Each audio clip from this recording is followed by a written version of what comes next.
पत्रकारांचं स्वागत करतो आणि त्याचबरोबर दिलगिरी व्यक्त करतो। आज आम्हाला संभाजीनगरमध्ये 5 तास झाले तिथे बैठक जी आहे ती खूप काळ चालली, त्याच्यामुळे इथे येण्यासाठी उशीर झाला।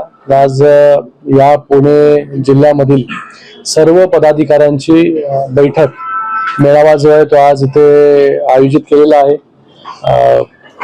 या बैठकीसाठी निलमताई उपस्थित आहेत, त्याचबरोबर आमचे संपर्क प्रमुख उदय सामंतजी आहेत, त्याचबरोबर भाऊ चौधरी आहेत, आमचे गुलाबराव पाटील साहेब आहेत, शरदजी सोनावणे आहेत, जगदाळेजी आहेत, तनगेकर साहेब आहेत, नाना आहे, सर्वच पदाधिकारी या ठिकाणी उपस्थित आहेत। आणि या मेळाव्यातून येणाऱ्या काळामध्ये पक्ष संघटना कशा प्रकारे या पुणे जिल्ह्यामध्ये मजबूत होईल, कशा प्रकारे वाढेल, याच्यासाठी ही आता पहिली बैठक जी आहे ती आम्ही करतोय।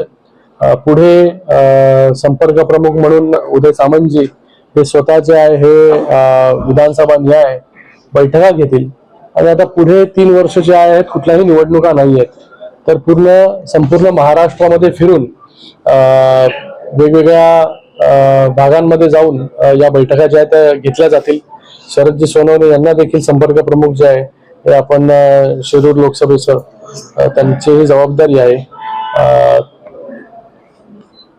पुढे महाराष्ट्रामध्ये वेगवेगळ्या जिल्ह्यांमध्ये जाऊन विधानसभा निहाय असेल, जिल्हा परिषद गट असेल, पंचायत समिती गण असेल, वॉर्ड निहाय असेल, या सर्व बैठका ज्या आहेत ह्या सुरू राहतील। आणि त्याचबरोबर SIR ची प्रक्रिया आता मॅपिंगची चालू आहे पूर्ण देशभरामध्ये आणि खास करून आता महाराष्ट्रामध्ये, त्याचं देखील प्रशिक्षण हे प्रत्येक जिल्ह्यामध्ये जाऊन लोकसभेमध्ये जाऊन शिवसेनेची टीम जी आहे ती करते।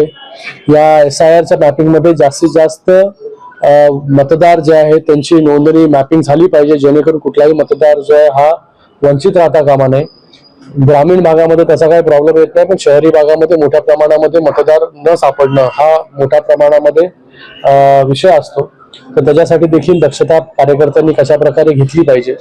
आणि माननीय मुख्य नेते उपमुख्यमंत्री एकनाथजी शिंदे साहेबांनी संपूर्ण महाराष्ट्रामध्ये नवीन संपर्क प्रमुखांची यादी एकाच वेळेस जाहीर केली। मला वाटतं हे देखील पहिल्यांदा शिवसेनेमध्ये झालंय की एकाच वेळेस सर्वच्या सर्व लोकसभेसाठी संपर्क प्रमुख दिले आणि आता सर्वच्या सर्व लोकसभा संपर्क प्रमुख, जिल्हा संपर्क प्रमुख हे फील्डवरती उतरून काम करतायत।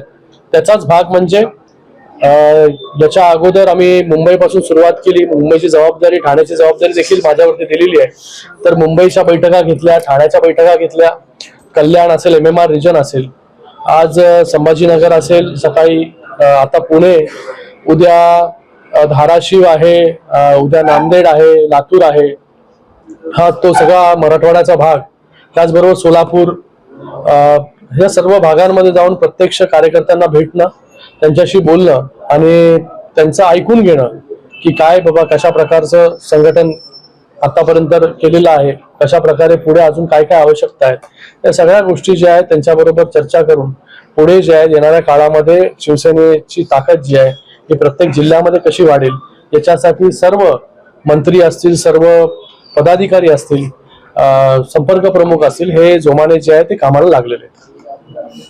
दादा, आता शिवसेनेची आपण आढावा बैठक म्हणायची का चिंतन बैठक म्हणायची? कारण मोठ्या प्रमाणात मोठ्या संख्येने काही म्हणा, त्याला आढावा बैठक म्हणा, चिंतन बैठक म्हणा, मला वाटतं प्रत्येक निवडणुकीनंतर प्रत्येक पक्षाने जे आहे हे आत्मपरीक्षण पण केलं पाहिजे, चिंतन केलं पाहिजे, आढावा पण घेतला पाहिजे।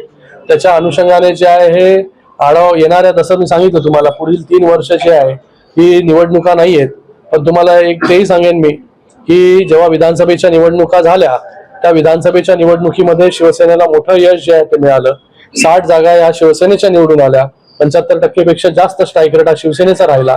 नगरपालिकेच्या निवडणुका जेव्हा झाल्या तेव्हा मित्रपक्ष जे आहेत एका दुसऱ्याच्या समोर लढले, तरी देखील शिवसेनेला मोठं यश या नगरपालिकेच्या निवडणुकीमध्ये 64 जागा नगराध्यक्ष जे आहे हे शिवसेनेचे निवडून आले, हजारो नगरसेवक शिवसेनेचे निवडून आले। जिल्हा परिषदेच्या निवडणुका झाल्या त्याच्यामध्ये देखील काही भागांमध्ये यश मिळालं, काही भागांमध्ये यश मिळालं नाही, पण तिथे देखील आपण पाहिलं असेल की कमी जागा लढून तिथे देखील जास्त जागा निवडून आलो. तर गेले 2022 पासून ते 26 पर्यंत या इलेक्शन फक्त निवडणुका ज्या आहेत होत आहेत.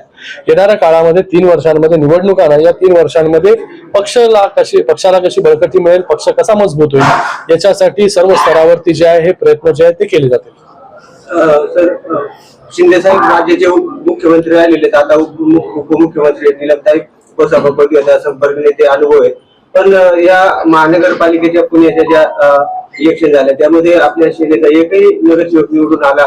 अतिशय स्ट्रॉंग उमेदवार काही तुम्ही दिलेले होते, काय चिंतन केलं किंवा काय कारण सांगा त्याच्यावरती? आज त्यासाठी जे आहे बैठक करण्यासाठी आलोय. मगाशी त्यांनी प्रश्न जो विचारला तोच तुम्ही विचारता.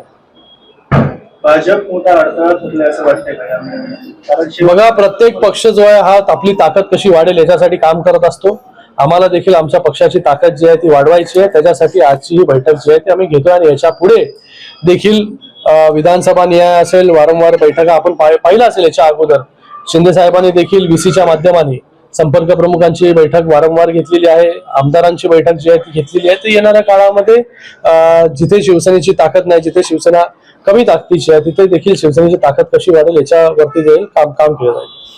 इतर ठिकाणच्या दृष्टीने महापालिका निवडणुकीनंतर तुमच्या पक्षात प्रचंड नाराजी होती. म्हणजे तिकीट वाटपावरून अनेक नेत्यांच्या घरावर मोर्चे झाले, जाहीर नाराजी व्यक्त केली गेली, तुमच्यापर्यंत नाराजी व्यक्त केली.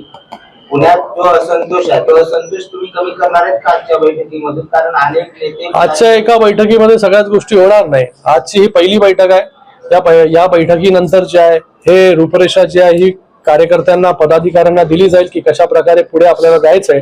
आणि येणाऱ्या काळामध्ये जसं मी तुम्हाला सांगितलं की ही बैठक पहिली आणि शेवटची नाही. याच्यानंतर वारंवार जो आहे हा पाठपुरावा घेतला जाईल. कार्यकर्ता कसा काम करतो, पदाधिकारी कसा काम करतो, त्या पदाधिकाऱ्याचं कार्यकर्त्याचं मूल्यमापन जे होणार आहे की कार्यकर्ता कशा प्रकारे पक्ष संघटना वाढवतोय, शाखा किती उघडतोय, कार्यकर्ते किती जोडतोय, याचा देखील मूल्यमापन जे आहे या बैठकीच्या माध्यमाने आणि येणाऱ्या काळामध्ये होणार आहे. जसं SIR जो आहे हा पूर्ण देशामध्ये सुरू आहे, तिथे पक्षामध्ये देखील इंटेन्सिव्ह रिव्हिजन प्रोग्राम जो आहे माननीय मुख्य नेते उपमुख्यमंत्री एकनाथजी शिंदे साहेबांच्या नेतृत्वाखाली त्यांच्या आदेशाने इथे देखील सुरू आहे की जो काम करेल कार्यकर्ता जो आहे हा त्याला जे आहे प्रमोशन दिलं जाईल, त्याला जे आहे ते पुढे कशा प्रकारे त्याची ताकद वाढेल याच्यासाठी पूर्णपणे ताकदीने शिवसेना त्यांच्या मागे उभे. आपल्याला माहिती आहे की शिवसेना हा पक्ष जो आहे हा तळागाळातील कार्यकर्त्यांना न्याय देणारा पक्ष आहे. आत्ताचंच उदाहरण आहे ज्योतिताई व वाघमारे या तळागाळातील एक कार्यकर्ता होत्या. त्यांनी कधी विचार केला नव्हता की कोणीच विचार केला नव्हता, पण त्यांना देशाच्या सर्वोच्च सभागृहामध्ये पाठवण्याचं काम देखील शिंदे साहेबांनी केलं. तर जो कार्यकर्ता चांगल्या प्रकारे पक्षवाढीसाठी काम करेल त्याला देखील त्याच्या पाठीशी पक्ष जो आहे आम्ही सगळे लोक जे आहेत हे पूर्ण ताकदीने उभे राहू.